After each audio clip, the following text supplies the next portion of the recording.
Hey everybody, how are you doing? Listen, I just had a quick impromptu video to make because of the exciting news that Eric Clapton has announced some tour dates in North America. And of course, we haven't had many concerts at all. And I think it's been a while since we've seen Mr. Clapton. So if you've been watching this channel, you know that I'm a very large respecter. I won't say fan, I would say an appreciator and a respecter of Mr. Eric Clapton. I'm so glad he's getting back on the road. I support that 100%. I noticed most of the tour dates he announced are in the South, Texas, Tennessee, Florida. I noticed, I don't know, maybe a couple others, and Atlanta, Georgia. So I bit the bullet and I bought 2 tickets, one for me and one for my beautiful wife for September 23rd in Duluth, Georgia. And guess what? We paid $700 for the nosebleed seats. So I can't imagine what it would have been to sit up front like the old days. You know, you rust your stage or although, get right up there. We're up in the nosebleed seats and it was $700. Now, I think you can buy them directly from the stadium for a much more reasonable price at some point. But of course, then they might be kind of picked over, and I wanted to get these tickets. I don't know what the response will be to the concert. I'm sure there are a lot of people there. So I wanted to get the tickets, and I bought them 2 tickets for $700 in the upper deck of Gas something or another stadium in Duluth. They have such funny names for stadiums now. But this will be the 4th time I've seen Eric Clapton. I saw him in 1978 at the Chicago Amphitheater with Player. I would still say that was one of the concerts I've enjoyed the most. And he had Yvonne Elliman and that great Tulsa touring band. I didn't know as much. I mean, I knew a lot about Clapton, but I didn't know like Carl Rattle was in that band. I think Jamie Oldacre, Dick Sims, and I saw that band. And so I can always say I saw that band. And the warm-up band in 1978 was Player. And I remember not being that excited about Player, but they did have that song "Baby Come Back," which is kind of a great. I think now they call it yacht rock, but "Baby Come Back." And one thing that impressed me, they did like about a 45-minute set before Clapton came on, and I don't remember much about it, but one thing I do remember is that guitar player and singer did a superb solo on the outro of "Baby Come Back," which you can hear. I think there's a shorter version of "Baby Come Back" they played on AM radio, and then a more extended FM version. Just a great guitarist, and so ever since then I never really have listened to Player too much, but I always did like that song. It's kind of one of those earworm songs. Once you hear it, you can't help but like it. But it's got a really nice guitar solo in it, and I remember he played that in concert, and it was a showstopper.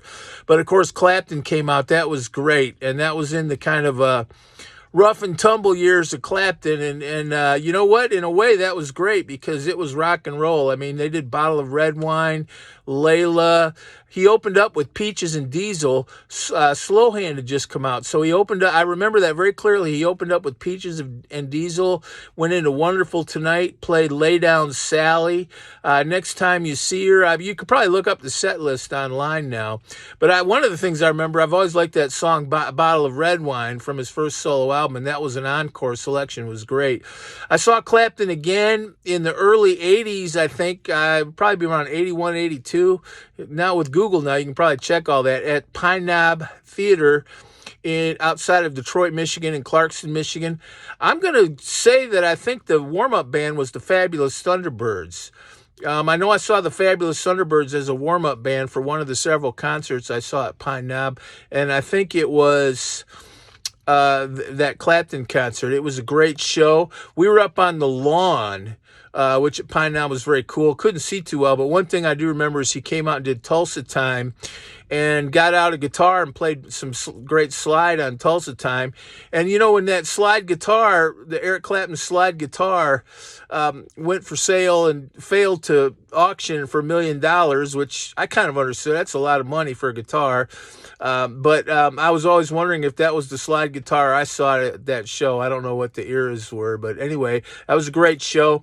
And then I saw him again in 1985 or so. I'd have to check the exact date, but around 85 or 86, with at the Joe Louis Arena in Detroit with Phil Collins on drums. That was kind of the 80s period Clapton. But that was also, I remember they kind of made a big deal out of it. Clapton had always kind of shied away from his Cream type stuff, but they kind of made a big deal of he was going to play some Cream songs, and so he came out and did White Room, and he got his wah wah pedal out, and they had kind of a light show, and I think that was kind of like Robert Plant with Led Zeppelin. For quite a while, as in his solo career, he avoided doing Zeppelin, but then I actually saw the tour where Robert Plant kind of did some Zeppelin songs and had kind of a Zeppelin-esque backing band. And this was Clapton. He did.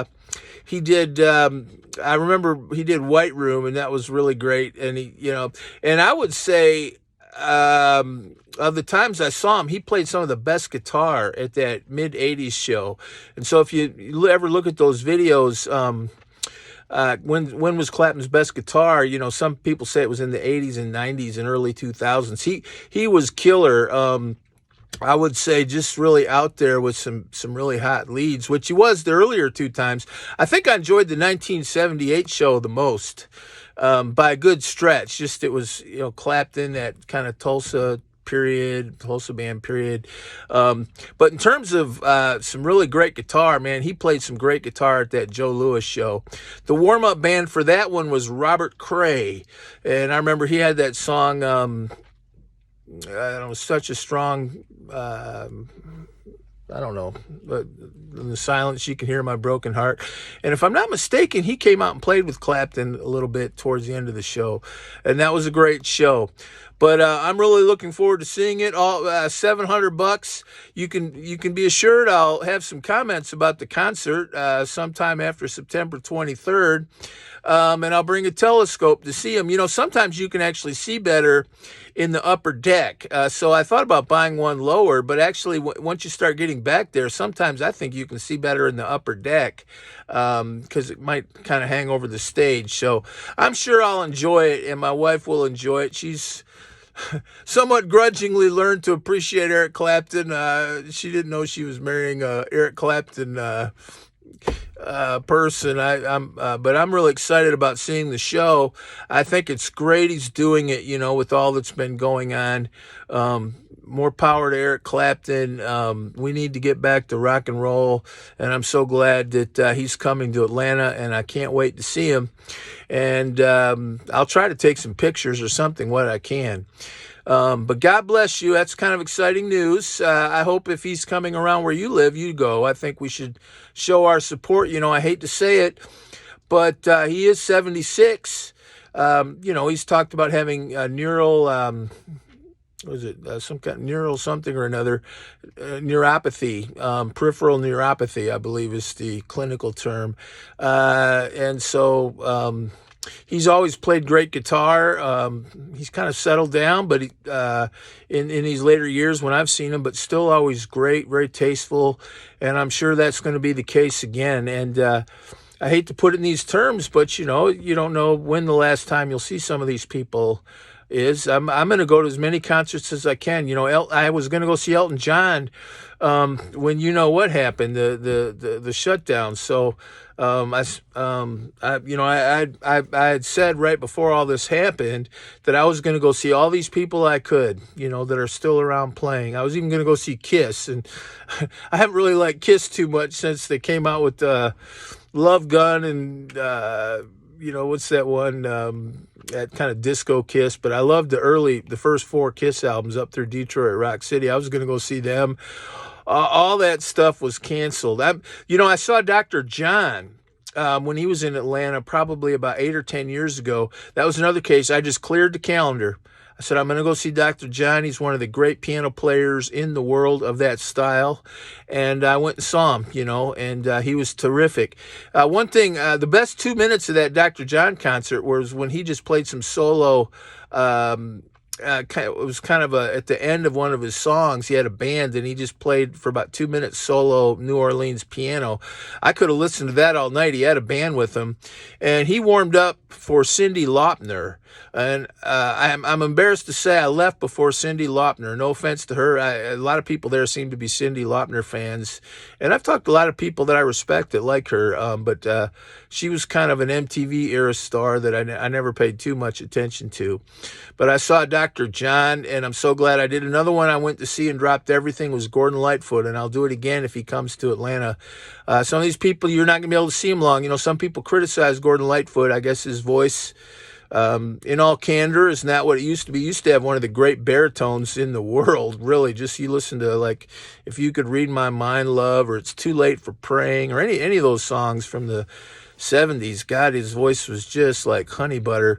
And, you know, I guess if you want to be critical, you could say his voice was shot. But you know what? I was damn glad to see him. And he stood up there and played for 2 hours, you know. And he was, I think Gordon Lightfoot was 80 at the time. And this was maybe 2017, 18, something like that. I think he was 80 already. So I don't know what his exact age is. But he was no young puppy. He's a little older than, but he was just, you know, he had a good band. That guitar player he had, was it Red? So what was the guy's name? Red something or another. He had died, or Terry Clements. I always get those mixed up. But he had a really good guitar player all those years. He was gone, but they had another good kind of younger guy filling in. And great show. So go see any of these people you can. You know. Support the arts. You know, a lot of our society, they tell you the arts aren't important. Arts are culture. That's our life as a community, you know, the arts and in all its forms, everything from tuxedos and you know, evening gowns and, you know, high society, right down to the local, you know, grub and pub. You support the arts, and definitely, if you get a chance, go see Clapton, because I personally think this is a big deal in music.